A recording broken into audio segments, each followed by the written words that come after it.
47장입니다. 블레셋 사람이 전투를 벌이려고 군대를 소집했다.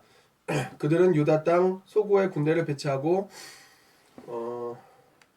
소고와 아세가 사이에 있는 에베스 담밈에 진을 쳤다. 사울과 이스라엘 백성은 상수리 나무 골짜기에 진을 치고 부대를 배치하여 블레셋 사람과 맞서 싸울 준비를 했다. 블레셋 사람은 한쪽 산 위에 있고 이스라엘 백성은 반대쪽 산 위에 있는데 그 사이에 골짜기가 있었다. 블레셋 진영에서 키가 거의 3m나 되는 거인 하나가 넓게 골리앗 얘기 나오는 것 같아요. 곳으로 걸어 나왔다. 그는 가드 사람 골리앗이었다. 머리에 청동 투구를 쓰고 갑옷을 입었는데 갑옷의 무게만 57kg이나 되었다. 그는 또 청동 각반을 차고 청동 칼을 들고 있었다. 근데 청동은 물러서 잘 못 쓰는데 전쟁 무기는. 그의 창은 울타리의 가로장만큼 굵었고 창난의 무게만 해도 7kg에 달했다. 그의 앞에서는 방패를 드는 자가 걸어 나왔다. 골리앗이 그 자리에 서서 이스라엘 군대를 향해 소리질렀다. 너희 군대를 굳이 다 동원할 필요가 있겠느냐? 블레셋은 나 하나로 충분하다. 너희는 다 사울에게 충성하는 자들이니 너희 가운데서 가장 뛰어난 용사를 골라 나와 대결하게 하여라. 만일 그 자가 나를 쳐 죽이면 블레셋 사람이 다 너희 종이 될 것이다. 그러나 내가 이겨서 그 자를 쳐 죽이면 너희가 다 우리 종이 되어 우리를 섬겨야 한다. 내가 오늘 도전장을 던지니 어서 사람을 내보내라. 어디 한번 끝장을 보자. 사울과 그의 군대는 블레셋 사람의 소리를 듣고 겁에 질려 크게 낙심했다. 바로 그때 다윗이 등장한다. 그는 유대 베들레헴 에브라 사람 이새의 아들이었다. 8아들을 둔 이새는 나이가 너무 많아 사울의 군대에 들어갈 수 없었다. 이새의 아들들 가운데 위로부터 세 아들이 사울을 따라 전쟁에 나갔다. 그 세 아들의 이름은 맏아들 엘리압과 둘째 아비나답, 셋째 삼마였다. 다윗은 막내 아들이었다. 그의 큰형 셋이 사울과 함께 전쟁에 나가 있는 동안 다윗은 사울의 시종을 들기로 하고 베들레헴에서 아버지의 양을 치기도 하면서 양쪽으로 왔다 갔다 했다. 골리앗은 40일 동안 날마다 아침 저녁으로 그 자리에 나와 소리쳤다. 하루는 이새가 아들 다윗에게 말했다. 굵게 빻은 밀 한 포대와 빵 10덩이를 가지고 진에 있는 내 형들에게 서둘러 가거라. 그리고 치즈 10덩이를 챙겨 그들의 부대장에게 가져다 주어라. 내 형들이 잘 지내고 있는지 살펴보고 사울 왕과 내 형들 그리고 지금 상수리 나무 골짜기에 블레셋 사람과 전쟁 중인 이스라엘 백성이 어떻게 하고 있는지 내게 알려다오. 면회 간 거예요. 면회. 다윗은 이른 새벽에 일어나 양치는 일을 다른 사람에게 맡긴 다음 이새가 지시한 대로 음식을 가지고 길을 떠났다. 그가 진에 도착하자마자 마침 군대가 전투 개시를 알리는 함성을 지르며 전투 대형으로 자리 잡고 있었다. 이스라엘과 블레셋은 서로 마주보고 진을 펼쳤다. 다윗은 가져온 음식 보따리를 감시병에게 맡기고 군대가 배치된 곳으로 달려가 형들과 인사를 나눴다. 그들이 함께 이야기하는 사이 블레셋의 선봉장인 가드 사람 골리앗이 블레셋 사람의 진에서 나와 전처럼 싸움을 걸었다. 다윗도 그가 하는 말을 들었다. 이스라엘 백성은 그 거인을 보는 순간 하나같이 겁을 내며 뒤로 물러났다. 군사들 사이에 이런 말이 오갔다. 이런 일을 본 적이 있는가? 드러내놓고 이스라엘에 싸움을 걸어오다니 말이야. 저 거인을 죽이는 사람은 원하는 모든 것을 얻을 수 있을 거야. 왕께서 큰 상을 내릴 뿐 아니라 딸을 신부로 주고 온 집안이 거저 먹고 살게 해준다더군. 다윗이 곁에 선 사람들과 이야기하다가 이렇게 물었다. 저 블레셋 사람을 죽여 이스라엘의 더럽혀진 명예를 회복하는 사람에게는 어떤 보상이 따릅니까? 블레셋에 할례받지 못한 저 자가 누군데 감히 살아계신 하나님의 군대를 조롱한단 말입니까? 군사들은 블레셋 사람을 죽이는 사람에게 왕이 무엇을 약속했는지 그에게 말해주었다. 다윗의 형 엘리압은 다윗이 사람들과 친근하게 이야기 나누는 것을 듣고 성을 냈다. 여기서 무엇을 하는 것이냐? 뼈만 앙상하게 남은 양떼를 치는 내 일이나 신경 쓰지 않고서 내가 무슨 짓을 하려는지 다 안다. 피비린내 나는 전투가 잘 보이는 곳에 자리를 잡고서 구경하려고 내려온 게 아니냐? 무엇 때문에 그러십니까? 저는 그저 물어본 것뿐입니다. 다윗이 대답했다. 그는 형을 의식하지 않고 다른 사람에게 가서 똑같이 물었다. 대답은 전과 같았다. 다윗이 하는 말을 누군가 듣고 사울에게 보고했다. 사울은 사람을 보내 그를 불렀다. 다윗이 말했다. 왕이시여 희망을 버리지 마십시오. 제가 가서 저 블레셋 사람과 싸우겠습니다. 사울이 다윗에게 대답했다. 너는 저 블레셋 사람과 싸울 수 없다. 너는 너무 어리고 경험이 없다. 그는 내가 태어나기 전부터 싸움판에서 잔뼈가 굵은 자다. 다윗이 말했다. 저는 그동안 목자로서 아버지의 양을 돌봐왔습니다. 사자나 곰이 양떼에게 접근해 새끼 양을 치어갈 때면 쫓아가서 그 짐승을 때려 눕히고 새끼 양을 구했습니다. 그 짐승이 저한테 덤비면 목덜미를 잡아 목을 비틀어 죽이곤 했습니다. 사자든 곰이든 다를 바 없었습니다. 살아계신 하나님의 군대를 조롱하는 저 블레셋 사람에게도 제가 똑같이 할 것입니다. 사자의 이빨과 곰의 발톱에서 저를 구해내신 하나님께서 저 블레셋 사람에게서도 구해내실 것입니다. 사울이 말했다. 가거라. 하나님께서 너를 도우시길 빈다. 사울은 다윗에게 군인처럼 갑옷을 입혔다. 자신의 청동투구를 그의 머리에 씌우고 자신의 칼을 갑옷 위에 채워주었다. 다윗이 걸어보았지만 한 발짝도 움직일 수 없었다. 다윗이 사울에게 말했다. 이렇게 다 갇혀 있고는 움직이기 어렵습니다. 저는 이런 복장에 익숙하지 않습니다. 그러고는 그것들을 다 벗어버렸다.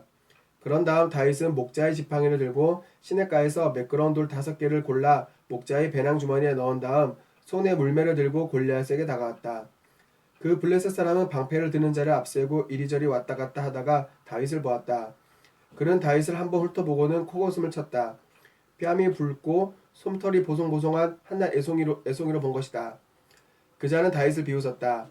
막대기를 들고 나한테 오다니 내가 개냐? 내가 개냐? 자기 뭐 개냐? 그러고는 자기 신대의 이름으로 다윗을 저주했다.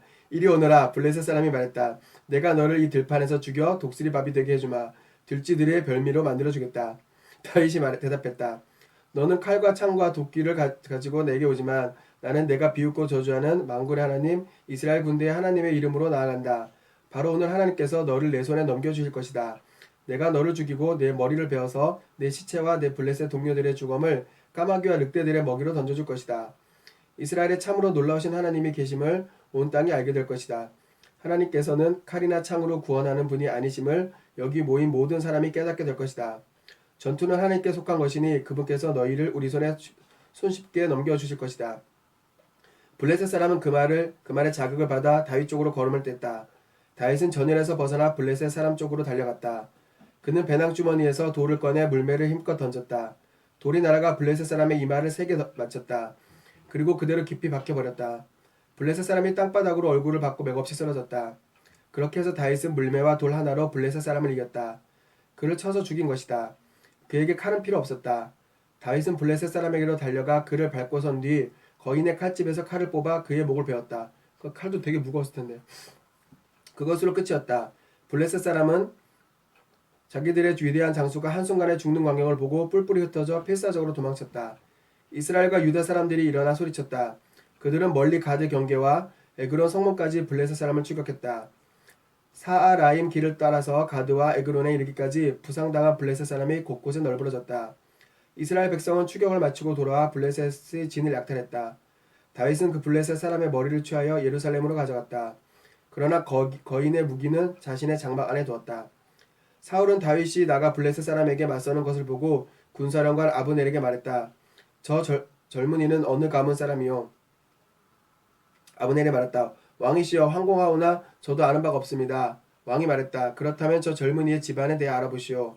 다윗이 블레셋 사람을 죽이고 돌아오자마자 아브넬이 곧장 그를 사울 앞으로 데려갔다. 블레셋 사람의 머리가 그때까지 그의 손에 들려 있었다. 사울이 그에게 물었다. 젊은이 자네는 누구의 아들인가?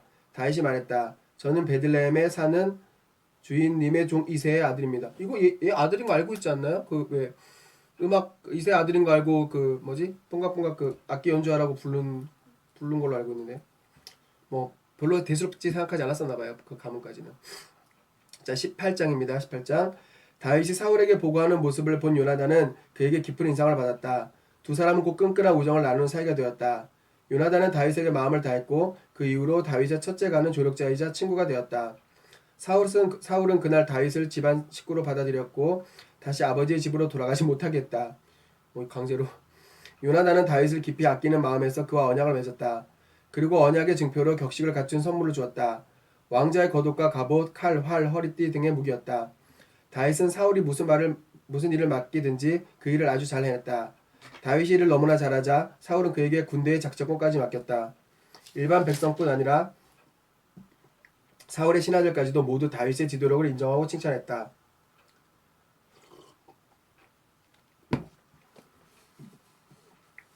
다윗이 블레셋 사람들을 죽이고 나서 무리가 집으로 돌아올 때 이스라엘 모든 마을에서 여인들이 쏟아져 나와 노래하고 춤추면서 탬버린과 흥겨운 노래와 비파로 사울 왕을 환영했다.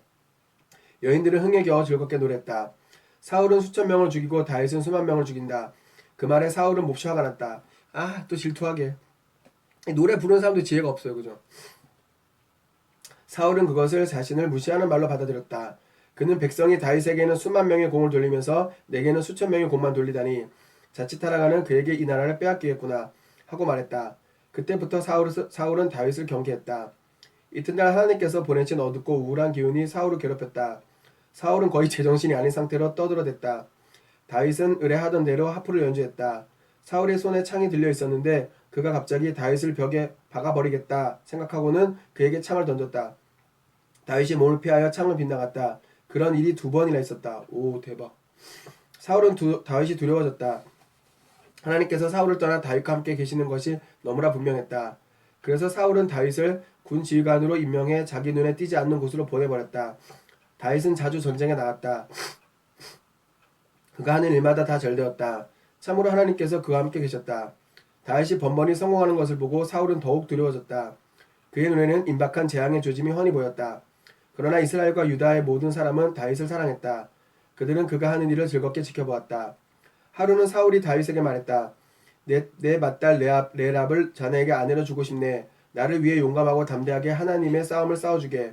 사울은 블레셋 사람이 나 대신에 다윗을 죽일 것이다. 굳이 내 손으로 그를 칠 필요가 없다는 생각을 품고 있었다. 그러니까 험한 전장에 몰아넣어서 거기서 그냥 죽게 하려고 했던 거죠. 다윗이 당황하며 대답했다. 진심이십니까? 저는 보잘것없는 집안 출신입니다. 제가 어떻게 왕의 사위가 될 수 있겠습니까? 결혼식 날이 정해져 메랍과 다윗이 결혼할 날이 다가오자 사울은 약속을 어기고 메랍을 부홀라 사람 아드리엘과 결혼시켰다. 헐, 뭐지? 한편 사울의 딸 미갈이 다윗을 사랑하고 있었다. 이것을 전해 들은 사울은 마침 잘됐다는 듯 음흉한 미소를 지었다. 2번째 기회다. 미갈을 믿기로 해서 블레셋 사람이 그를 쉽게 처치할 수 있는 곳으로 내보내야겠다. 사울은 다시 다윗에게 내 사이가 되어주게 하고 말했다. 사울이 신하들에게 지시했다. 다윗을 따로 불러 왕께서 그대를 아주 좋아하고 왕궁 안의 모든 사람도 그대를 사랑하니 어서 왕의 사위가 되시오 하고 말해주시오. 왕의 신하들이 다윗에게 그대로 전했으나 다윗은 망설였다. 무슨 말씀입니까? 그렇게는 못합니다. 나는 보잘것없는 사람이라 드릴 게 아무것도 없습니다. 신하들이 다윗의 반응을 보고하자 사울은 그들을 시켜 다윗에게 이렇게 말하겠다. 왕께서는 그대에게 돈을 바라지 않으시오. 다만 그대가 가서 블레셋 사람 100명을 죽이고 왕을 대신해서 복수했다는 증거를 가져오길 바라신다오. 왕의 원수들에게 원수를 갚으시오. 사울은 다윗이 전투 중에 죽기를 바랐다. 요 나쁜 놈. 이 말을 듣고서 다윗은 기뻤다. 왕의 사위가 될 자격을 얻기 위해 자기가 할 수 있는 일이 생겼기 때문이다. 그는 지체하지 않고 곧바로 나갔다. 다윗은 부하들과 함께 블레셋 사람 100명을 죽이고 자료의 증거를 담아와 왕 앞에 그 수를 세웠다. 사명을 완수한 것이다. 사울은 딸 미갈을 다윗과 결혼시켰다. 하나님께서 다윗과 함께 계신다는 것이 미갈이 그를 얼마나 사랑하는지 알면 알수록 다윗을 향한 사울의 두려움은 더 커져갔고 결국에는 증오로 굳어졌다. 사울은 다윗을 증오했다. 블레셋 장군들이 싸우러 나올 때마다 다윗이 나서서 그들과 맞섰다. 그는 싸움에서 승리했고 사울의 부하들 가운데서 단연 돋보였다. 다윗의 이름이 모든 사람의 입에 오르내렸다. 이렇게 증오가 눈에 들어오면 배이는 게 없어요. 이렇게 또 되는군요. 자, 19장 보겠습니다. 사울은 아들 요나단과 자기 신하들을 불러 다윗을 죽이라고 지시했다. 그러나 요나단은 다윗을 아꼈으므로 그를 찾아가 조심하라고 일러주었다.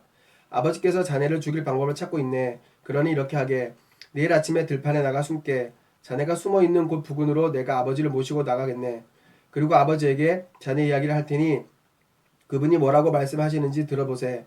그 후에 내가 해결책을 알려주겠네. 요나단은 아버지 앞에서 다윗 이야기를 꺼내며 그에 대해 좋게 말했다. 부디 다윗을 해치지 마십시오. 그가 아버지께 잘못한 일이 없지 않습니까? 지금까지 그가 행한 좋은 일들을 봐주십시오. 그는 목숨을 걸고 블레셋 사람을 죽였습니다. 그날 하나님께서 이스라엘에 얼마나 큰 승리를 주셨습니까? 아버지도 그 자리에 계셨습니다. 아버지도 보시고서 일어나 다른 모든 사람과 함께 손뼉을 치며 기뻐하셨습니다. 그런데 어째서 아무 이유도 없이 다윗을 죽여 무고한 사람에게 죄를 범할 생각을 하십니까? 사울이 요나단의 말을 듣고 말했다. 내 말이 옳다. 하나님께서 살아계심을 두고 맹세하는데 다윗은 살 것이다. 죽임을 당하지 않을 것이다. 요나단이 사람을 보내 다윗을 불러서 그 말을 모두 전했다. 그리고 다윗을 다시 사울에게 데려갔다. 모든 것이 전과 같아졌다. 이때는 한번 해결했어요. 그죠? 다시 전쟁이 나자 다윗이 나가서 블레셋 사람과 싸웠다. 그는 블레셋을 쳐서 크게 이겼고 그들은 필사적으로 도망쳤다. 그런데 하나님께서 보내신 어둡고 우울한 기운이 어둑한 기울이 사울을 덮쳐 그를 사로잡았다. 그때 사울은 손에 창을 들고 또 시작했어요. 창을 들고 왕궁에 앉아 있었고 다윗은 음악을 연주하고 있었다. 갑자기 사울이 다윗에게 창을 꽂으려 했으나 다윗이 피했다. 창은 벽에 박혔고 다윗은 도망쳤다. 밤에 일어난 일이다. 사울은 다윗의 집으로 사람들을 보내어 그의 집을 잘 감시하고 있다가 날이 밝는 대로 그를 죽이라고 시켰다. 그러나 다윗의 아내 미갈이 그에게 사태를 알렸다. 서두르세요. 이 밤에 몸을 피하지 않으면 내일 아침 죽게 됩니다. 미갈은 창문으로 다윗을 내보냈고 다윗은 무사히 도망쳤다. 그런 다음 미갈은 가짜 신상을 가져다가 침대 위에 뉘어놓고는 그 머리에 염소털 가발을 씌우고 이불을 덮었다. 사울의 부하들이 다윗을 잡으러 오자 미갈이 말했다. 그이는 지금 아파서 누워있어요. 사울이 부하들을 다시 보내며 지시했다. 침상째로 그를 데려오거라. 내가 직접 그를 죽이겠다. 부하들이 방에 들어가 보니 침대에는 염소털 가발을 쓴 가짜 신상밖에 없었다. 사울은 미갈에게 불같이 처를 냈다. 내가 어찌 이처럼 나를 속일 수가 있느냐. 내가 내 원수와 한편이 되는 바람에 그자가 도망쳤다. 미갈이 말했다. 그가 저를 위협했습니다. 내가 빠져나올 수 있게 돕지 않으면 너를 죽이겠다고 협박했습니다. 약간 치사한 것 같으면서도 현명하네요. 미갈. 다윗은 무사히 도망쳐 라마에 있는 사무엘에게 가서 그동안 사울이 자기에게 한 일을 모두 말했다. 그와 사무엘은 나요스로 물러나 숨어 지냈다. 다윗이 라마의 나요스에 있다는 소식이 사울의 귀에 들어갔다. 그는 다윗을 잡으려고 곧바로 부하들을 보냈다. 그들을 보니 한 무리의 예언자들이 사무엘의 인도 아래 예언을 하고 있었다. 그런데 갑자기 하나님의 영이 사울의 부하들에게도 임하여 그들이 예언자들과 함께 큰 소리로 마구 고함을 질렀다. 그 소식을 보고받은 사울은 부하들을 더 보냈다. 그러자 그들도 곧 예언을 하게 되었다. 다 예언자로 바뀌는 거야. 사울은 세 번째로 부하들을 보냈는데 그들도 분별 없이 고함을 질러댔다. 참다 못해 사울이 직접 라마로 갔다. 그는 세구에 있는 큰 우물에 이르러 물었다. 사무엘과 다윗이 어디 있느냐? 지나가던 사람이 말했다. 저기 라마의 나요스에 있습니다. 사울이 라마의 나요스로 향하자 하나님의 영이 그에게도 임했다. 나요스에 이르기까지 그는 넋을 잃고 중얼거렸다. 여기 가면 다 이렇게 되는 거야. 옷을 벗고 그곳에 누워 하루 동안 밤낮으로 사무엘 앞에서 뜻모를 말을 늘어놓았다. 사람들은 사울이 예언자가 되다니 누가 짐작을 했겠는가 하며 오늘날까지도 그 일이 이야기한다. 저번에 사울이 왕이 되다니라는 속담이 생겼다는데 이번에 사울이 예언자가 되다니. 그때도 예언자인가? 예, 이게 계속 그 지방의 속담처럼 만들어지는 계기가 된 것 같습니다. 자, 20장. 이 긴가? 한 장 더 읽을 수 있을까? 한 장 더 읽겠습니다. 20장. 다윗이 라마의 나요스에서 빠져나와 요나단에게 갔다. 이제 어쩌면 좋겠나? 내가 자네 아버지에게 무슨 잘못을 저질렀다고 그분이 이렇게까지 나를 죽이려 하시는가? 자네를 죽이시다니 그런 일은 없을 것이네. 요나단이 말했다. 자네는 잘못한 것이 없네. 그리고 자네는 죽지 않을 걸세. 절대로 죽지 않을 거야. 아버지는 모든 일을 나에게 말씀하신다네. 큰 일이든 작은 일이든 나에게 알리지 않고는 아무 일도 하지 않으시네. 이 일이라고 해서 나 모르게 하시겠는가? 있을 수 없는 일이네. 다윗이 말했다. 자네 아버지는 우리가 절친한 친구 사이라는 것을 알고 계시네. 그래서 요나단이 이 일을 알아서는 안 된다. 알았다가는 다윗 편을 들 것이다 라고 생각하셨을 것이네. 하나님께서 살아계심과 지금 자네가 내 앞에 살아있음을 두고 맹세하는데 틀림없이 자네 아버지는 나를 죽이기로 작정하셨네. 요나단이 말했다. 자네 마음에 있는 것을 말해보게. 무엇이든 들어주겠네. 다윗이 말했다. 내일은 초하루네. 내가 왕과 함께 저녁 식사를 하도록 예정되어 있는 날이지. 나는 식사에 참석하지 않고 셋째 날 저녁까지 들판에 숨어 있겠네. 자네 아버지가 나를 찾으시거든 다윗이 연례 모임이 있다며 고향 베들레헴에 가서 가족과 함께 예배를 드릴 수 있겠는지 묻더군요. 하고 말씀드려주게. 자네 아버지가 좋다고 하시면 나는 무사할 것이네. 하지만 화를 내신다면 그분이 나를 죽이기로 마음먹은 것을 자네가 확실히 알게 될 것이네. 부디 마지막까지 내게 충실해주게. 자네는 나와 하나님의 언약을 맺은 사이가 아닌가. 내게 잘못이 있다면 자네가 직접 나를 죽이게. 나를 자네 아버지에게 넘길 까닭이 없지 않은가. 안 될 말이네. 요나단이 소리를 높였다. 나는 절대로 그러지 않을 것이네. 아버지가 자네를 죽이려고 결심했다가 했다는 기미가 조금이라도 보이면 바로 자네에게 알리겠네. 다윗이 물었다. 자네 아버지가 호되게 꾸짖으시면 누구를 보내어 나에게 알리겠는가. 요나단이 말했다. 밖으로 나가지 들판으로 가세. 둘이 들판에 있을 때 요나단이 말했다. 하나님 이스라엘의 하나님께서 내 증인이시네. 내일 이맘때에 자네에 대한 아버지의 마음이 어떠한지 알아내겠네. 그리고 그것을 자네에게 알려주겠네. 내가 만일 자네를 배반한다면 하나님께서 내게 천벌을 내리실 것세. 내 아버지가 여전히 자네를 죽이실 생각이라면 자네에게 알려 이곳에서 무사히 벗어나게 하겠네. 하나님께서 내 아버지와 함께 하셨던 것처럼 자네와 함께 하시기를 바라네. 만일 내가 이 일이 끝날 때까지 살아있다면 계속해서 내 언약의 친구가 되어주게. 내가 죽는다면 언약의 우정으로 내 가족을 영원히 지켜주게. 하나님께서 마침내 이 땅에서 자네의 원수들을 없애실 때 나에 대한 의리를 지켜주게. 요나단은 다윗을 향한 사랑과 우정을 다시 한번 맹세했다. 그는 다윗을 자기 목숨보다 더 아꼈다. 오, 대박. 정말 대단한 사람이에요.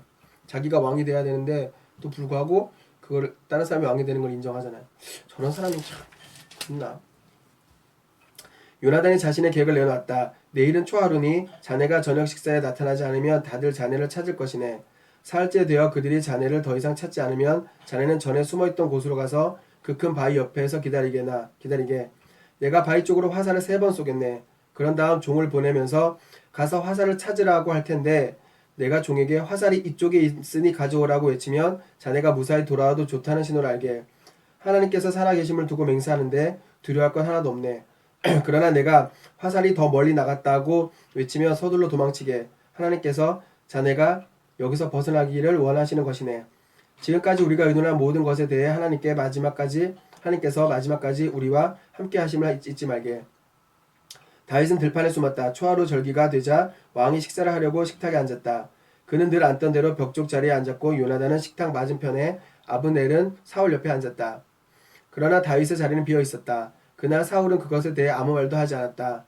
그에게 뭔가 부정한 일이 생긴 거겠지. 아마 부정해져서 거룩한 식사를 못하는 거겠지 하고 생각했다. 그러나 초하루 다음 날인 명절 이틀째에도 다윗의 자리는 비어 있었다. 사울이 아들 요나단에게 물었다. 이새의 아들은 어디 있느냐? 어제도 오늘도 우리와 함께 먹지 않는구나. 야, 죽이려고 그러는데 같이 먹겠냐? 그죠? 요나단이 말했다. 다윗이 제게 베들레헴에 가게 해달라고 특별히 부탁했습니다. 고향의 가족 부모 모임에 참석할 수 있게 해주십시오. 저희 형들이 제게 당부했습니다. 괜찮으시다면 가서 형들을 보게 해주십시오. 하더군요. 그래서 이 자리에 참석하지 못한 겁니다. 사울은 요나단에게 불같이 화를 냈다. 이 더러운 계집의 자식아, 내가 이새의 아들과 한통속이 되어 너와 내 어미 둘 다를 욕되게 하고 있는 것을 내가 모르는 줄 아느냐? 이새의 아들이 이 땅을 활보하고 다니는 한 이 나라에서 너의 장래는 보장할 수 없다. 어서 가서 그를 잡아 이리로 끌고 오너라. 이 순간부터 그놈은 죽은 목숨이나 다름없다. 요나단이 아버지에게 대들었다. 죽은 목숨이라니요. 다윗이 무엇을 잘못했다고 그러십니까? 사울은 창을 던져 그를 죽이려고 했다. 오, 요나단을 죽이려고 했다는 거야? 아들도? 이로써 요나단은 아버지가 다윗을 죽이려고 한다는 것을 확실히 알았다. 요나단은 잔뜩 화가 나서 식사 자리에서 뛰쳐나갔고 하루 종일 아무것도 먹지 않았다. 다윗 생각에 마음이 아팠고 아버지에 당한 모욕 때문에 속이 상했다. 이튿날 아침 요나단은 다윗과 약속한 대로 어린 종을 데리고 들판으로 갔다. 그가 종에게 말했다. 달려가서 내가 쏘는 화살을 가져오너라. 어린 종이 달려가자 요나단은 그 종보다 한참 앞쪽으로 화살을 쏘았다. 어린 종이 화살이 날아간 곳에 이르자 요나단은 화살이 더 멀리 나가지 않았느냐라고 외쳤다. 그러면서 어서 서둘러라. 거기 그냥 서 있지 말고 하고 외쳤다. 요나단의 어린 종은 화살을 주어 주인에게 가져왔다. 그러나 그 어린 종은 무슨 일인지 전혀 몰랐다. 오직 요나단과 다윗만이 그 일을 알았다. 요나단은 화살집과 활을 어린 종에게 주어 성읍으로 돌려보냈다. 종이 가고 나자 다윗은 숨어있던 바위 옆에서 일어섰다가 얼굴에 땅을 대고 엎드렸다. 그렇게 그는 3번 절을 했다. 멋있다. 그러고 나서 그들은 친구와 친구로 서로 입을 맞추고 울었는데 다윗이 더 서럽게 울었다. 요나단이 말했다. 평안히 가게. 하나님께서 나와 자네 사이에 내 자녀와 자네 자녀 사이에 영원한 보증이 되실 것이네. 우리 둘은 하나님의 이름으로 우정을 맹세하지 않았나. 참 멋있는 이야기입니다. 21장부터는 조금 이따 읽도록 하겠습니다. 21장부터 마저 읽도록 하겠습니다. 21장. 다윗은 길을 떠나고 요나단은 성읍으로 돌아갔다. 다윗은 노베에 있는 제사장 아히멜렉에 갔다. 아히멜렉이 나가서 다윗을 맞으며 크게 놀랐다. 일행도 없이 혼자 오다니 대체 무슨 일입니까? 다윗은 제사장 아히멜렉에게 대답했다. 왕이 내게 임무를 맡겨 보내시면서 이것은 중요한 비밀이니 아무에게도 알리지 말라고 엄명을 내리셨습니다. 내 부하들과 정해진 장소에서 만나기로 했습니다. 이곳에 먹을 것이 좀 있습니까? 빵 5덩이 정도 구할 수 있는지요? 무엇이든 있는 대로 주십시오. 제사장이 말했다. 보통 빵은 없고 거룩한 빵만 있습니다. 그대의 부하들이 며칠 사이에 여자와 잠자리한 적이 없다면 가져가도 좋습니다. 다윗이 말했다. 우리 가운데 누구도 여자를 가까이 하지 않았습니다. 나는 임무를 수행할 때면 부하들이 여자와 잠자리를 하지 못하게 합니다. 보통 임무를 맡아야 할 때에도 그렇게 하는데 이번 거룩한 임무에는 말할 것도 없지요. 그래서 제사장은 거룩한 빵을 내주었다.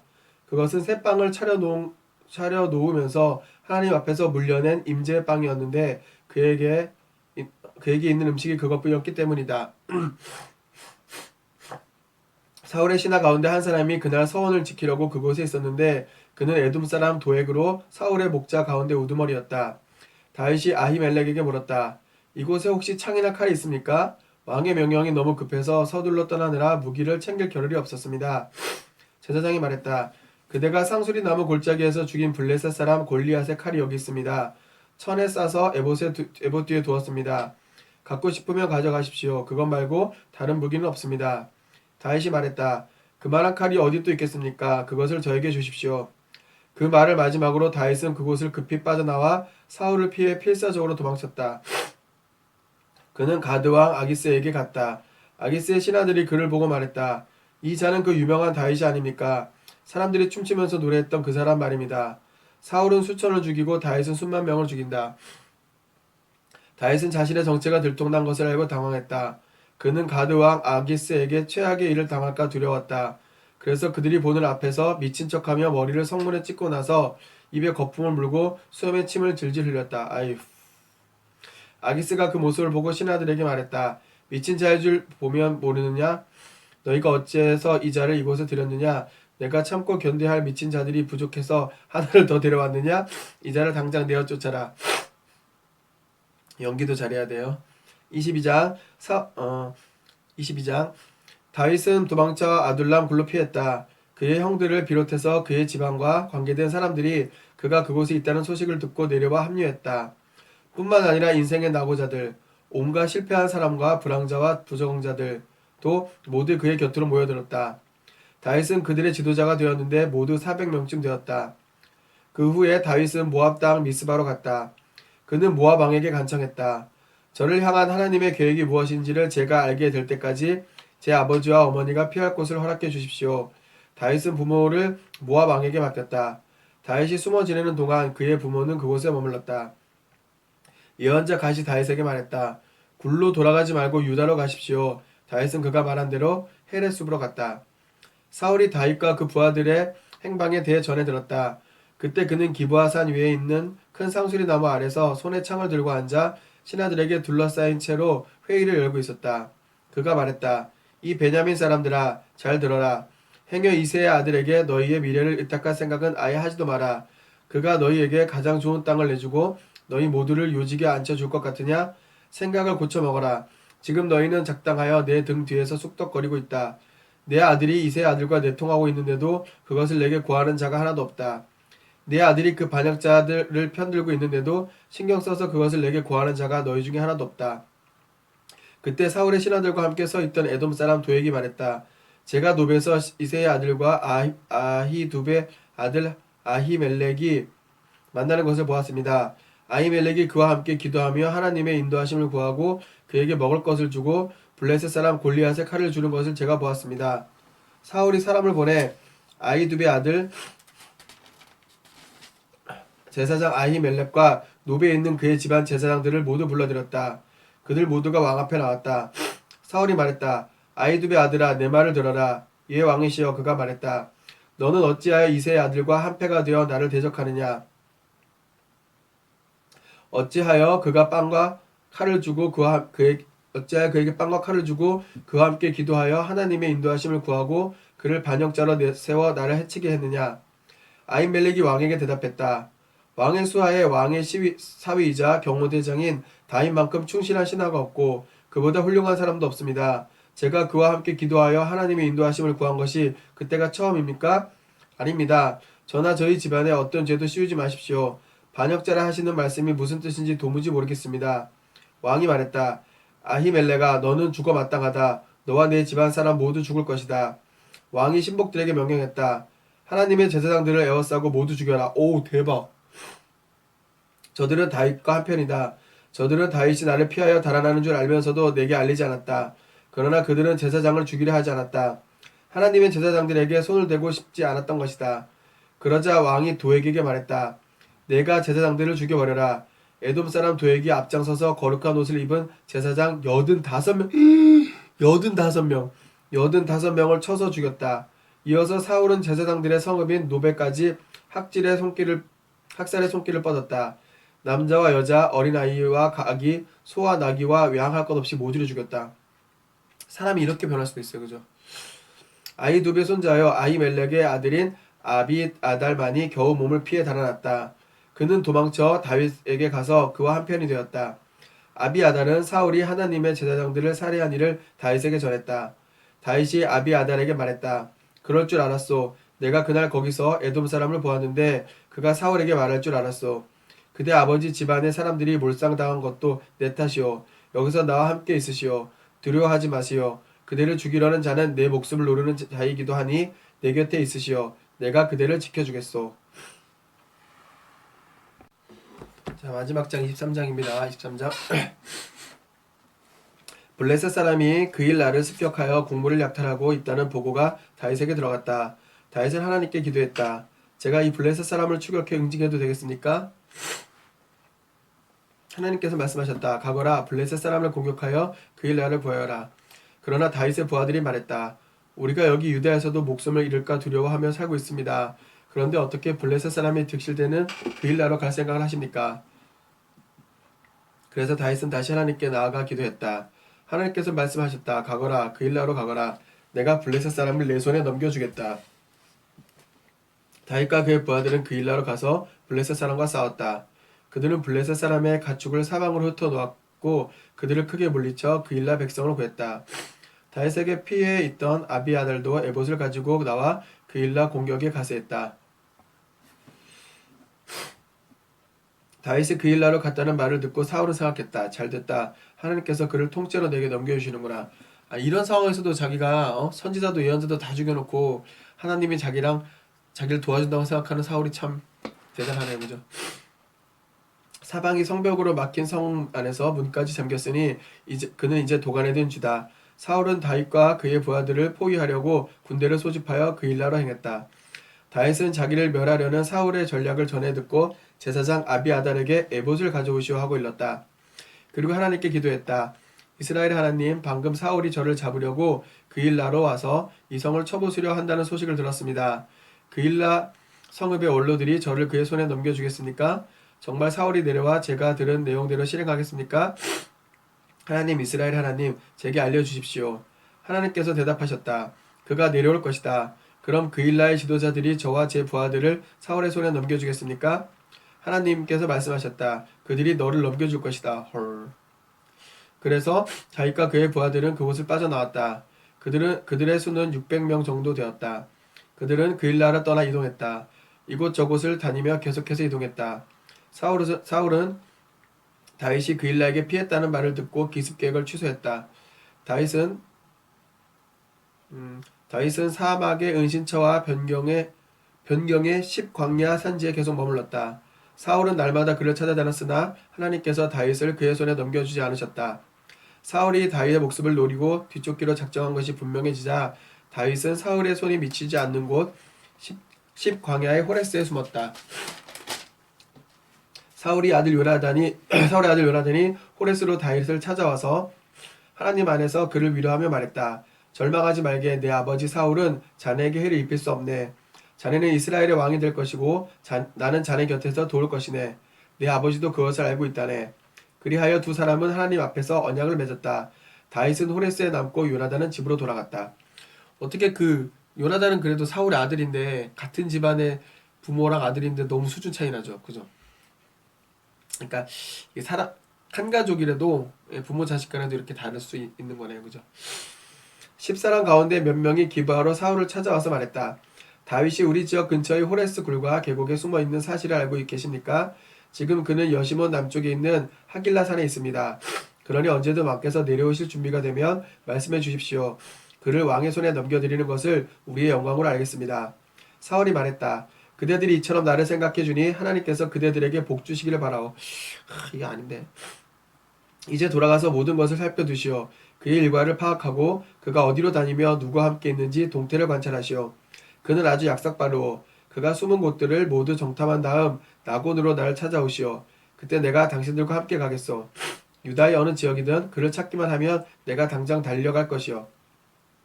그래서 10사람들은 사울을 위한 정찰에 착수했다. 그때 다윗과 그의 부하들은 여시몬 남쪽 사막인 마온 광야에 있었는데 사울과 그의 부하들이 도착하여 수색을 시작했다. 다윗은 그 소식을 듣고 남쪽 바이산으로 피해 마온 광야에서 야영했다. 그가 어디 있는지 전해 들은 사울은 그를 쫓아 마온 광야로 왔다.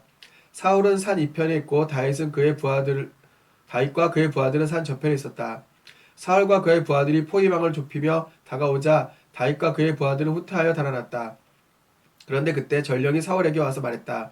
서둘러 돌아가셔야겠습니다. 블레셋 사람이 공격을 개시했습니다. 사울은 다윗 쫓는 일을 중단하고 블레셋 사람과 싸우기 위해 돌아갔다. 그렇게 해서 그곳의 이름을 구사일생이라고 부르게 되었다. 다윗은 그곳을 떠나 엔게디 굴과 협곡에 머물렀다. 오늘 여기까지 해서 10장 마무리하도록 하겠습니다.